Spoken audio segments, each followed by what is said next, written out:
these churches. When last we left, we were talking about senior scholar, First Amendment Senator Charles Haynes saying that you're going down a slippery slope and this is far beyond your reach. Well, this is not a First Amendment issue whatsoever. That's not even an issue. We're not interested in doctrine. We aren't interested in what church preaches. This is a tax issue, and our committee has jurisdiction over tax law. We have tax exemption to encourage charitable giving.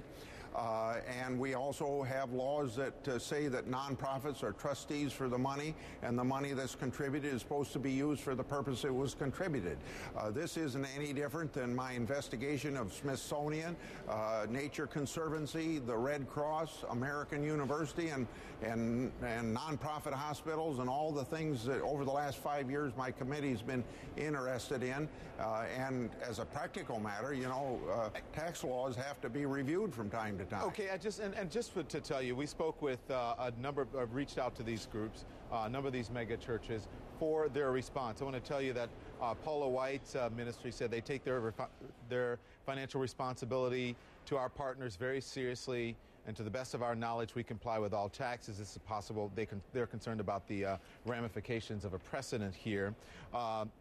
Benny Hinn's ministry says the church's board of directors is discussing the best course of response to this action. Also, let's see, we have a response from Kenneth Copeland. He says, as far as he knows, they operate in accordance with all federal and state laws as well as best practices for churches. And Joyce Meyer says that she also takes transparency in financial matters very seriously, and they're taking the necessary steps to apply for this. I have to ask you this, and also, of course, just maybe about an hour or so ago on this show, Creflo Dollar responded, and he said that you already have most of the information from him that you're asking for. Let's take a listen to what he said. Okay.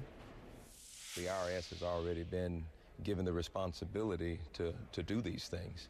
And now the question is, you take the Senate Finance Committee and you have to question, do they have a right to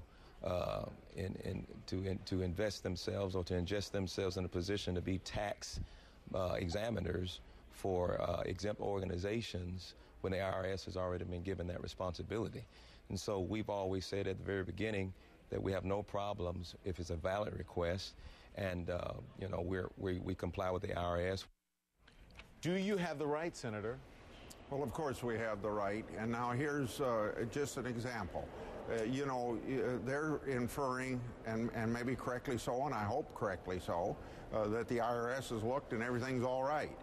We have been looking at these things for about 5 months, and we're just now involving the ministries. We're sending out the letters. They have a chance to speak for themselves. And what you quoted seems to be very positive, that they want to cooperate with us. And so I would fully expect them, like the Red Cross has fully complied, to answer our letters, and we'll get to it. Now, the IRS doesn't do everything perfect.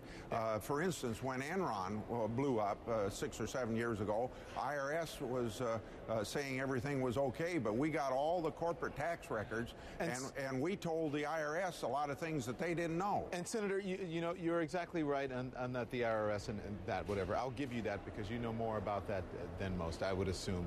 But also, it seems they're not governed by the same rules when it comes to taxes as churches are and as nonprofits are. And I think it's Paula White's ministry brings up a very good point about this setting a precedent, and they're concerned about the ramifications. When you look at the Catholic Church, one of the largest property holders in the country, are you about to look at their books as well?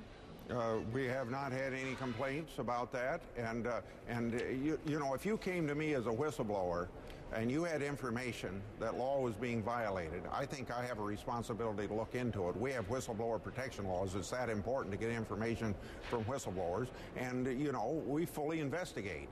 But the bottom line of it is, this is a tax issue, and yes, corporate tax law is different than nonprofit tax law, but there's no difference between the Red Cross, Smithsonian as one type of nonprofit, okay, and these ministries as another type of nonprofit. The same law applies. I want to get a couple things before we run out of time, because you know the president cut a big chunk of our time, and we respectfully deferred to the president. But I want to ask you, do you plan on sending any other letters to any other ministries? Yes or no? The answer right now is no.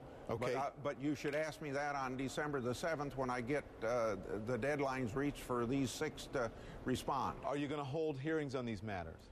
You'll have to ask me on December the 7th or later after we go through this material, but I can tell you most of the time, in fact, all the time with specific organizations, we've never had to hold a hearing on a specific organization because they've all fully cooperated. Real quick, you consider changing any laws, any legislation on this, and what happens if they don't respond? Okay, if they don't respond, then that might be a condition for Senate hearings. Okay, and what about laws? Possible change of legislation or laws? Right now, no change of laws, because what we find in a lot of instances, IRS isn't doing its job. You don't have to change the law, you have to enforce existing law. All right, Senator Chuck Grassley from Iowa, we appreciate you joining us today in the CNN Newsroom. Sure.